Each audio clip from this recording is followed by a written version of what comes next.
যদি এই বাজেটে আমাদের কর্মচারীদের ক্ষুধার জ্বালা নিবারণ না হয়, ক্ষুধার জ্বালায় বাচ্চা কাচ্চা নিয়ে এমন আন্দোলন করব, কোন অফিস আদালত খুলবে না, খুলতে দেওয়া হবে না। পরিষ্কার কথা।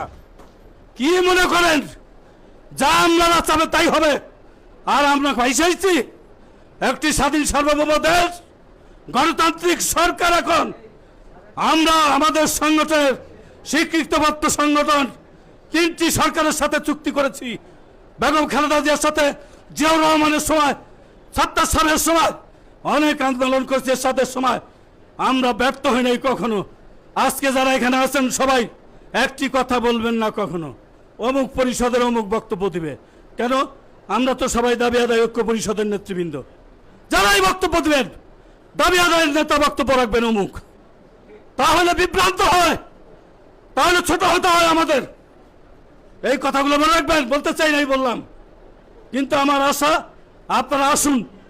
এই সংবাদ সম্মেলন করে সেদিন ব্যাপকভাবে সাংবাদিক সম্মেলন হবে।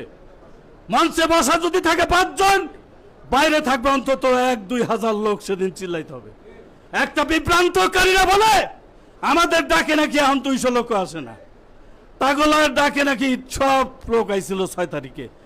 তাহলে আপনারা কি আজকে এই মঞ্চে যারা ঐক্য পরিষদের দাবি আদায়ে আছি তারা কি আজকে বুঝতে হবে ওই সমস্ত বিভ্রান্তকারীর কথায় বাংলার জনগণ যদি বিশ্বাস করেন অধপতনে চলে যাবেন, অধপতনে থাকবেন। আর যারা আজকে আমাদের সাথে আছেন সবাই আমরা নিজের টাকা দিয়ে আপনাদের দাবি বাস্তবায়ন করার জন্য চেষ্টা করছি। আশা করি দোয়া করবেন। আপনাদের পে স্কেল না, শুধু আমাদের আউটসোর্সিং পদ্ধতি বাতিল করতে হবে, পুলিশের ন্যায় রেশনিক ব্যবস্থা চালু করতে হবে, আমাদের পোশাকের টাকা বেতনের সাথে দিতে হবে। নতুন সরকার এই দাবি 7 দফা দাবি সহ বাস্তবায়ন করার জন্য অনুরোধ রেখে